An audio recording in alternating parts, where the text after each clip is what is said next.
Good morning. Ooh, aren't you in a great mood today?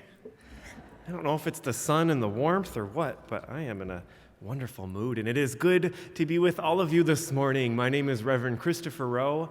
I have the pleasure of serving in this season as the acting senior minister here in this beloved cathedral of love and this temple of peace that we call Fountain Street Church.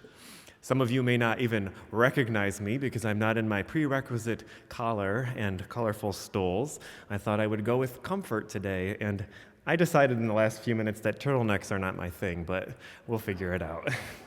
It's good to be with you, no matter who you are. It's good to be with you, no matter where you are on the journey of life. It's good to be with you, whether you believe in one God or many gods or no gods at all. It is good to be with you, no matter who you are loved by or who you love, no matter where you live, whether it's up the street or across the country or where you're watching us from at home on our YouTube stream. It is good to be with you, and each of you and all of you have a place here where love and justice and mystery and questioning and inclusion are part of the shared work of our liberating faith. We have a very special service this morning. I'm so happy to welcome our guest, Stella, who joins us this morning, as well as Jonathan Tuuk at the organ and the choir who will be singing two wonderful pieces. It is going to be a good morning, especially because you are with us. As we prepare our hearts for this time of worship with one another, I invite you to hear this poem by one of my favorite poets, and she might be a little overshared around here in this hall, but I don't think you ever grow tired of her. Her name is Mary Oliver, and on this week of All Souls and All Saints, Wild Geese feels appropriate for centering us for worship. So find your place and your space in this hallowed sanctuary and prepare for worship with me. You do not have to be good. You do not have to walk on your knees for hundreds of miles through the desert repenting. You only have to let the soft animal of your body love what it loves. Tell me about your despair, yours, and I will tell you mine. Meanwhile, the world goes on. Meanwhile, the sun and the clear pebbles of the rain are moving across the landscapes, over the prairies and the deep trees, the mountains and the rivers. Meanwhile, the wild geese, high in the clean blue air, are heading home again. Whoever you are, no matter how lonely, the world offers itself to your imagination, calls to you like the wild geese, harsh and exciting, over and over, announcing your place in the family of things. Welcome to Fountain Street Church, and welcome to worship this morning.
The ancient witness this morning comes to us from the Rig Veda. Hear what the ancient spirit is saying to us all this morning.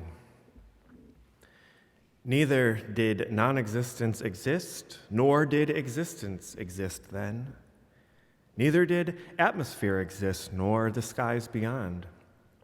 What covered it? Where? In whose protection? Was there water, deep and impervious? Neither did death exist, nor did immortality exist then. Neither did night exist, nor the illumined day. Airlessly, by self-impulse, that one existed. There was only the one, no other. Darkness existed, covered in darkness. At first, all this was unillumined, unsteady. Enclosed in nothing was that. Out of heat was born one at last. Who certainly knows, who can proclaim here when it was born, when this was created? Gods are here by this creation, so who knows truly when it came to being? This creation, whence it has come to being, whether that one placed it to us or not, the progenitor of all of this in the highest realm truly knows, or maybe that one does not know. The contemporary witness to us this morning comes from Cassandra Seidenfeld. Hear what the contemporary spirit is saying to all of us in this place this morning. Beloved Rama, I traveled far to find you in this realm. Time, space, boundaries abroad, knowing in my heart and soul that you were near. I recognized your gaze at first glance, my prince. A familiarity, a knowing, a trust, a bond so deep. Now, gently waiting to be reunited, all the whilst knowing you'll be there, whispering softly until we return to love.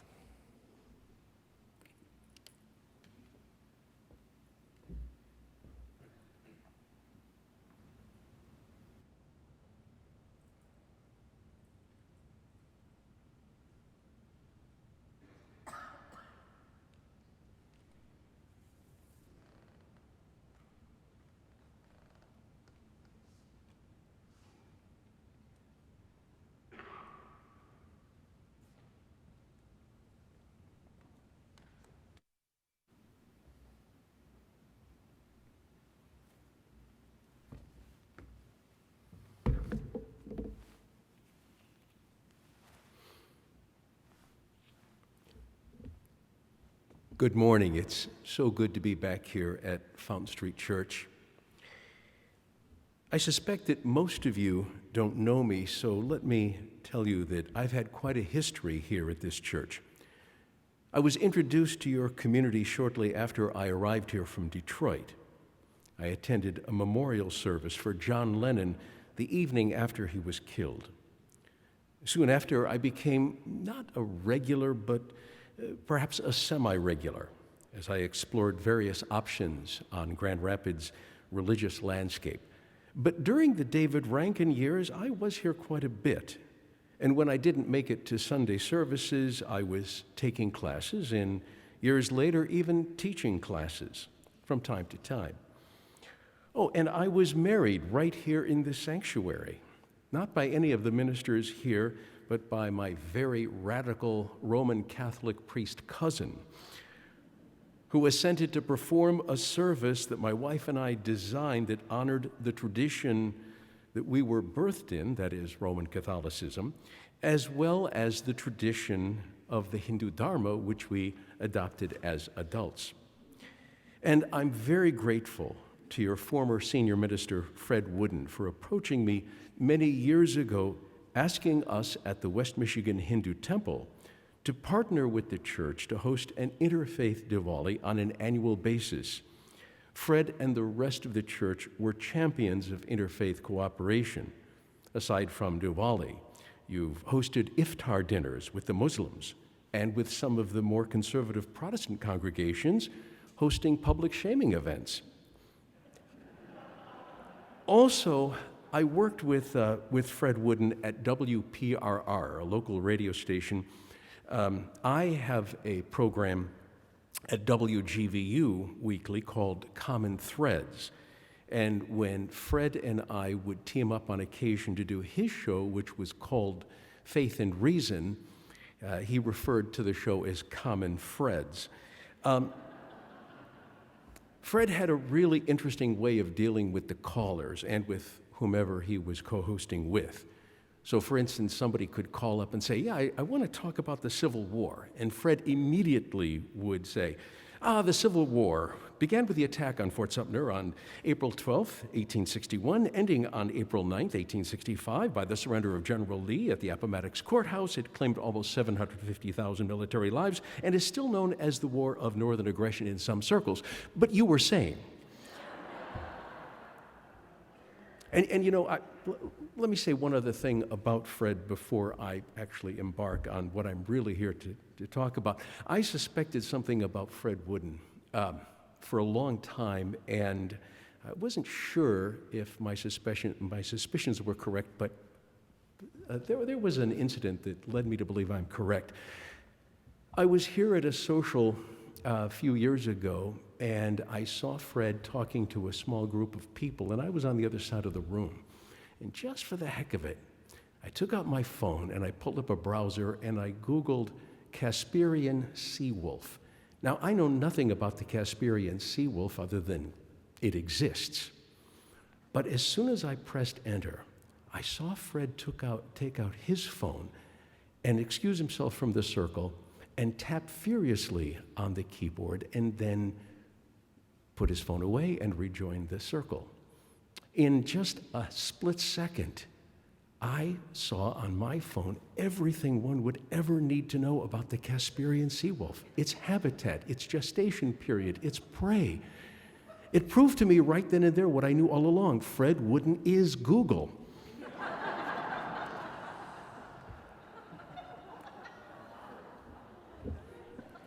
Do with that information what you wish.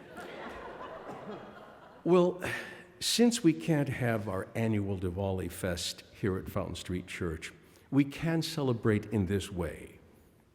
Admittedly, without the food, but we'll do our best to make it worth your while. One thing that makes India and Hinduism unique on the world stage is that it is the only one of the ancient indigenous myth-based religions that has an unbroken tradition from time immemorial until today.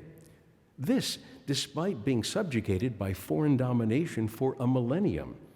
And those powers were bolstered by Islam and Christianity, religions that are committed to supplanting native faiths and practices, such as the traditions of Greece, Rome, Scandinavia, the Americas, the South Pacific, the British Isles, Africa, the Middle East.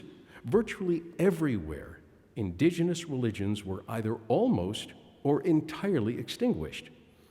In recent decades, we've seen many citizens of some of these societies attempt to resurrect ancient ways, some by wedding them with Christianity, others by going full-blown pagan. Now, I'm not here to debate the merits or demerits of how things played out. Certainly, these Abrahamic traditions brought much-needed societal reform to some of these communities. But you have to have at least some respect for India's ability to maintain her culture, passing down its stories laden with theology, mythology, ethics, philosophy, and rituals. But myths are hard to kill. What is interesting is that here in Western civilization, which descended from Greece and Rome, while embracing Christianity for the most part, it still never fully divorced itself from the Greco-Roman pantheon and its stories. We grew up with them right alongside our Bible stories. Case in point, it always struck me that in reading any of Shakespeare's plays that one could find a reference to a Greco-Roman myth or a god in one scene And in another, a character would quote the Bible or refer to a saint. The bards seemed to honor them equally. Back in the 1980s, one of the key figures in liberal religious circles was Bill Moyers and Joseph Campbell. His PBS series, Joseph Campbell, along with Bill Moyers, was a watershed event, and Fountain Street Church championed this new look at ancient myths. I attended classes on Campbell here while simultaneously absorbing the rich mythology within my own adopted religion of Hinduism. While many people of faith take umbrage at the suggestion that the stories of their tradition could ever be myths, Hindu Dharma embraces its mythology. I believe it was here in this sanctuary where I heard David Rankin quoting Joseph Campbell, quoting the Roman historian Sallustius, when he said, "A myth is something that never was, but always is." It is in this spirit that we tell the story of Diwali from the great Hindu epic, the Ramayana. For those of you who have been to our interfaith Diwali celebrations here, you might recall that we normally have a young student read a very brief summary of the story. Now, keep in mind that the vast majority of Hindus do acknowledge that there is real history behind this tale. The central characters are thought to have existed in ancient times. But there is also the sense that what is in the story has been ornamented, as we say, with fantastical elements. There are some who take things a little more literally than others, but there is no dogmatic injunction that requires devotees to accept more than they are able to logically. In a similar fashion, I would imagine most, if not all of us in this building, believe that Jesus was born at some point in history, but that does not mean that we need to take the story of Luke as a journalist's account. So, again, Hinduism is not a dogmatic religion. However, just because there is a dogmatic religion does not necessarily discount the very real probability that there are dogmatic people in that religion. That is certainly true in Hinduism, and, well, look at Unitarianism. Unitarianism does not have any real dogma that one must assent to, but try emailing a Unitarian Universalist without putting your pronoun preferences at the bottom of the email and see what happens. So let me tell you the most popular story of Diwali, and we'll delve into the deeper parts of it, as the great sages have been doing for centuries. Many years ago in the city of Ayodhya in India, there was a wise and good king whose name was Dasarata, who ruled with his 3 queens and 4 princes. The eldest of the princes was Ram and his beautiful wife Sita. They lived happily with the other prince brothers and their wives. But one of King Dasarata's wives was jealous of Ram and demanded that he be exiled into the forest for 14 years so that her son Bharat could be made king. Having once promised his wife to fulfill any wish of hers, the helpless king did in fact exile Ram to the forest. And so Ram set off on foot, accompanied by Sita and his loyal younger brother Lakshman. A few years into their exile, a demoness by the name of Surpanaka saw Ram, and she fell in love with him. And she took a beautiful form, and she asked Ram to marry her. Ram refused and said, "Why don't you talk to my brother, see if he's interested?"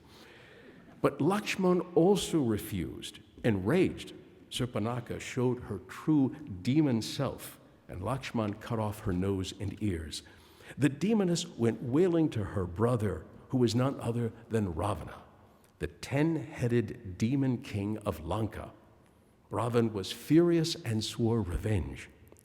A demon ally of Ravan was enlisted to take the form of a golden deer decorated with precious jewels. The deer made its way to Sita's presence. She was so captivated by the beautiful animal that she demanded that Ram and Lakshman capture it for her. Lakshman drew a large circle of protection around Sita, telling her that as long as she stayed within the parameters, while he and Ram were hunting, she would be safe. But Sita was lured outside of it and was captured by Ravana. When Ram and Lakshman returned, Sita was missing. On their way to find her, they came across an army of monkeys and bears that agreed to help them. Among them was a monkey by the name of Hanuman, who had once vowed to be at Ram's service. Now, Hanuman was no ordinary monkey. He was a god. He could fly over mountains, change size at will, and had superhuman strength. He had the power to leap across oceans in a single stride. So obviously, he ended up being Ram's most trusted and strongest ally. It was Hanuman who finally found Sita, imprisoned in one of Ravana's beautiful gardens. He came back to Ram with Sita's whereabouts, and the army of monkeys, bears, and men marched to Lanka. Soon a great battle between the two mighty armies began. Ram's soldiers managed to kill all of the demons except one, Ravana. The battle was now between just Ram and Ravana. He gave Ravana one last chance to apologize and return Sita. Ravana instead rained down multiple weapons on him. Ram fought back relentlessly, but despite all his efforts, nothing seemed to kill Ravana. Finally, he learned that Ravana's navel was his Achilles' heel, so to speak. So, using an arrow given to him by the gods, Ram shot Ravan in the navel and killed him instantly. And so, Ram and his love Sita were finally reunited. Soon after, upon completion of their 14-year exile, Ram, Sita, and Lakshman returned home to find the entire city waiting for them. The streets were decorated with thousands and thousands of oil lamps lighted.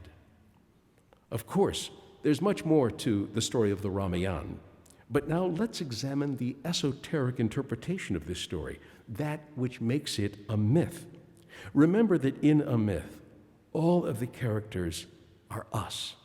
We are the hero, we are the adversary, and everyone in between. And in Hindu myths, the common denominator is that of returning to wholeness. So, the story starts with King Dashrath. And that name, Dashrath, means 10 chariots. And that signifies the 5 sense organs and the 5 organs of action. They are to be used, but we should not be fettered by them. Dashrath is the king of Ayodhya. Ayodhya, translated from the Sanskrit, means the city where no conflict can happen. Ram represents that pure form of soul consciousness which lives in Ayodhya. That is, he is that divinity that exists beyond the manifested universe, where there is no relativity, as we heard in today's reading. Neither did death exist, nor did immortality exist then. Neither did night exist, nor the illumined day. Sita refers to the earth, the embodied self, the individualized self, the manifested universe, where conflicts and the pairs of opposites do exist. That is, heat, cold, sorrow, joy, pain, pleasure. In simple language, Sita represents the mind. When Ram marries Sita, it signifies that pure light merges. But when wedded to the mind, Rama cannot live in the city of no conflicts, Ayodhya. Pure consciousness is drawn into this world. Rama and Sita enter the dark forest to live there. The dark forest represents the life or the world where we live in that is filled with attraction and repulsion and distractions from pure consciousness.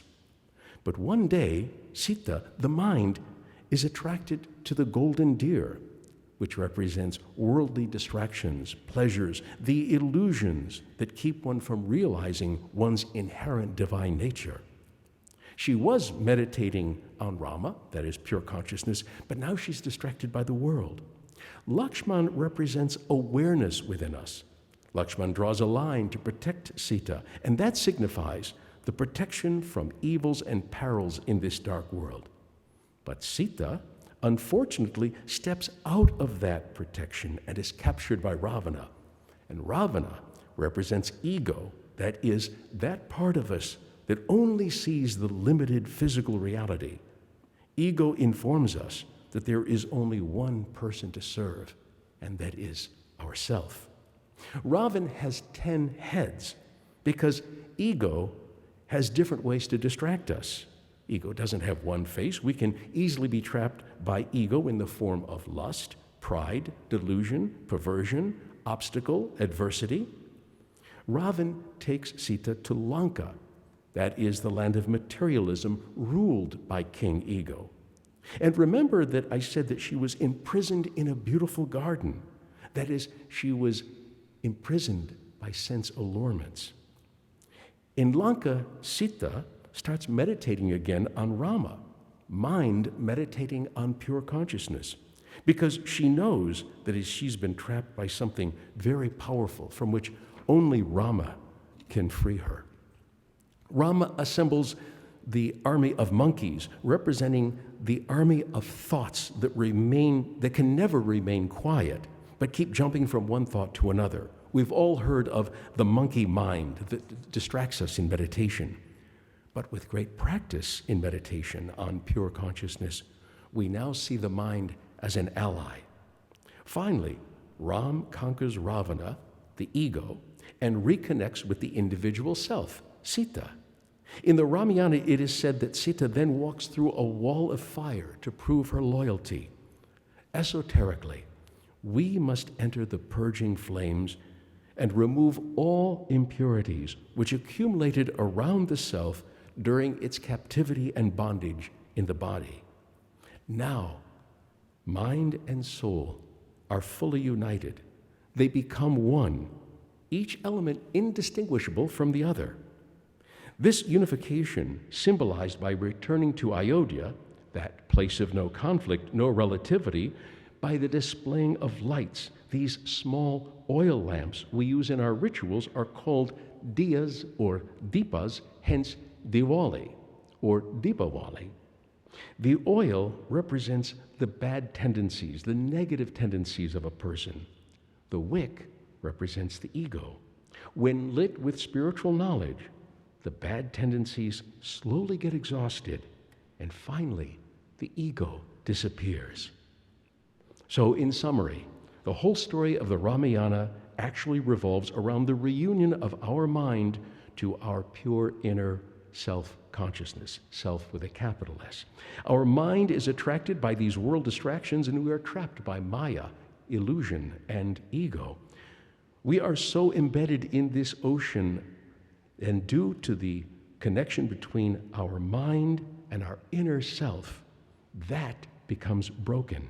In order to destroy Ravana, ego, Rama has to shoot at the navel, which signifies that in order to destroy our ego, that sense of me, I, me, mine, and only me, we have to go deeper into the roots of self. There's a bit of wordplay here with navel in Sanskrit that indicates the root. The navel is the root. The devotee, at this point, after ego has been vanquished, after pure consciousness has been achieved, the devotee, the act of devotion, and the object of devotion don't become one. They were never not one.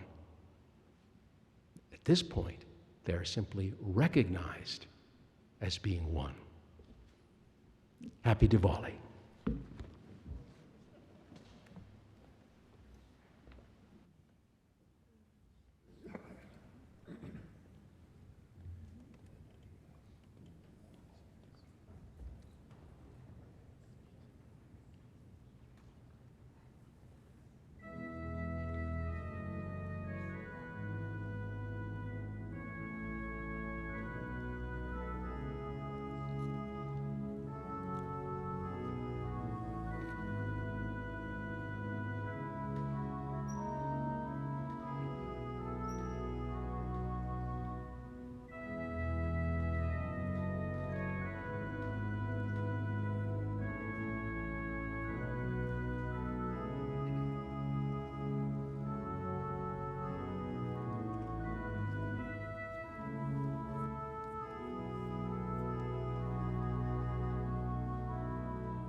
Thank you, Jonathan, and thank you, Fred. In a couple weeks, we have an annual meeting, and that also means we have an annual report. And with an annual report, you have to look back on the last year, and you have to report out what happened. And we've had a few things going on here for the last year. So when I finally went to write mine, I thought, ugh, I don't want to. I don't want to write about the last year. I don't want to recall it. I don't want to recollect it. I don't want to write about it. And so I still haven't. But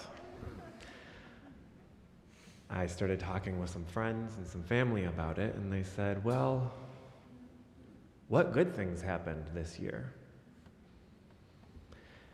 And when I thought about them, it kind of softened my heart a little bit. And I think it was my mom who said, what good things happened in the last month or since the church reopened? It got me a little more comfortable, and I started thinking, what good things happened this past week? Because I was quick to tell everybody, oh, I had 4 memorials and meetings and this. But what good thing happened this week? And what good thing happened today on this glorious 62-degree November day? We're about to pray together. And as we make space in our hearts for that shared prayer, I'm going to invite us through a guided exercise of gratitude and asking ourselves these very questions. What good things have happened? We have nowhere else to be but here right now in the present, in this glorious space that we share. We have nothing else we need to be worrying about or thinking about. So find your center. Find your inner home. And breathe with me. Breathe in and breathe out. Be aware of your physical presence right now. Be aware of your body and the chair that holds you. Be aware of the ground that supports you below you and the womb of life that is all around you.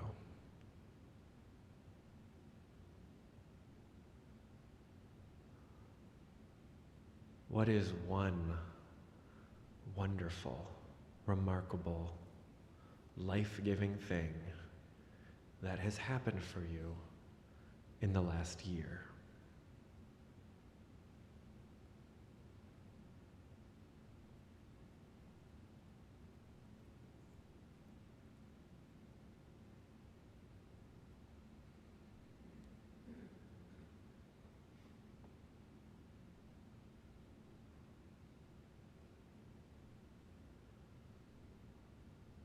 What is one magnificent, smile-creating, heart-fluttering thing that has happened in the last month?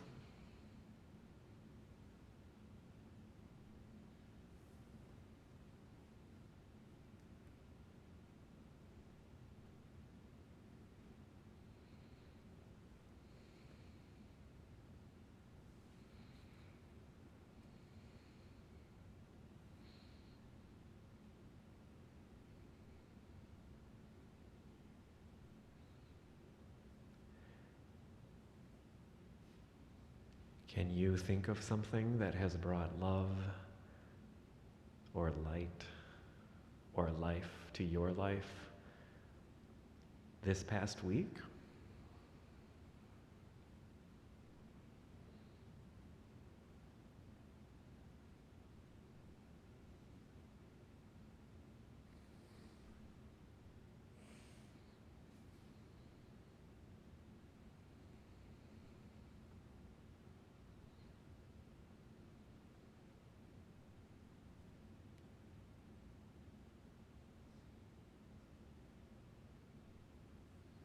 Are you grateful for anything today?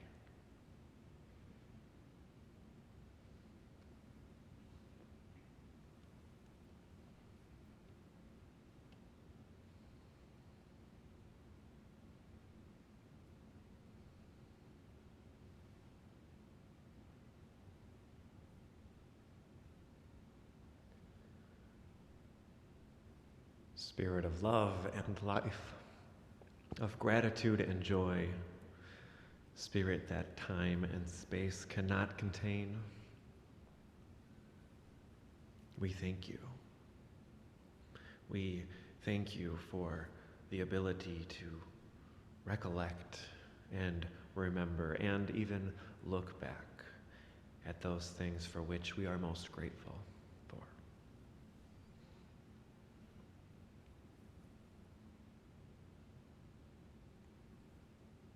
And even in those moments, we also hold the tension that some of us come into this space carrying things left unsaid or unnamed that do weigh heavy on us, that do bring grief or burden to our lives, and that they do need to lay down. And so at this time, we hold the space for them too, and the things that they carry with them left unsaid or unnamed this morning.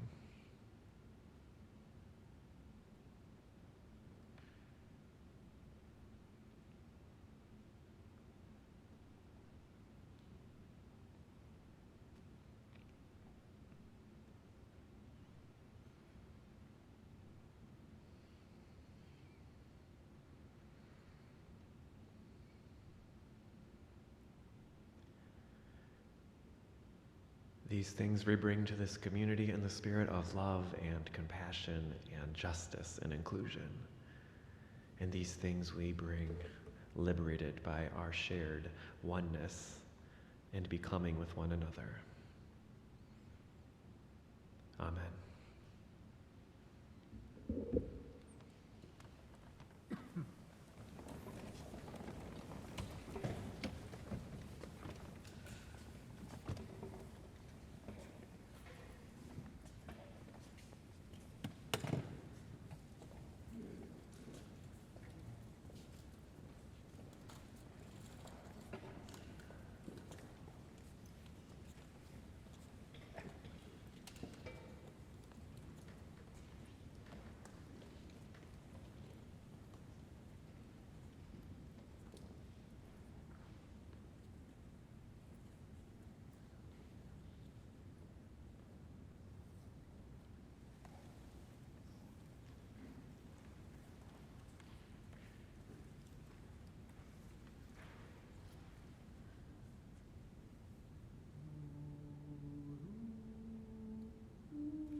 Wow, thank you, choir.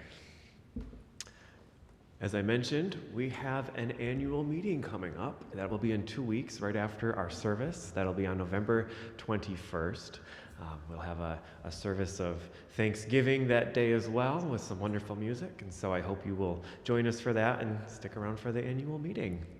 Additionally, you might remember we're in this awkward growing pains season of COVID and being church in person and online. And so we are still not collecting the offering the old-fashioned way, and so our ushers are back there able and ready to receive your gifts of generosity, which we receive with gratitude. Thank you for that. We are also actively working on finding a way to do this order of service. My goal is for the same day as the Thanksgiving service and annual meeting so that we can figure out how to have an order of service as we also joyfully anticipate the Advent season, which I say with the tension of not being quite ready for it to be that time of year. But we all love that around here, and we are making plans for it. I have invited Fred Stella to come up and offer us our blessing, and so while he makes his way up, please receive my gratitude, Fred, for your presence with us. Thank you, choir, and Austin, for the gifts of your music for us today, and Jonathan Tuuk, of course, and for all of you who continue to show up and call this your home. My heart swells with gratitude for all of you and your support here.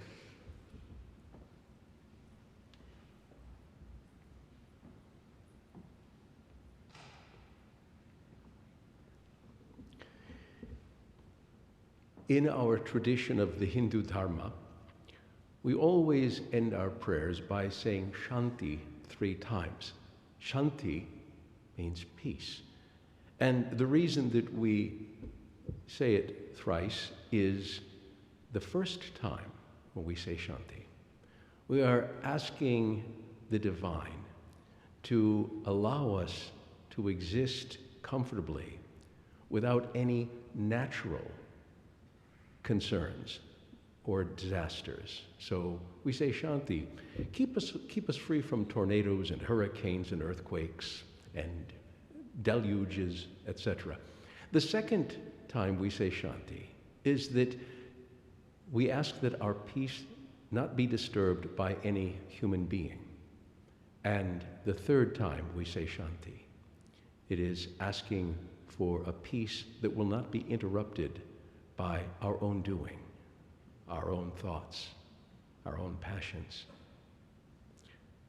So let us invoke the mystery in however way we conceive it, as the Father, the Mother, the Friend, the Beloved, or simply pure wisdom, pure light.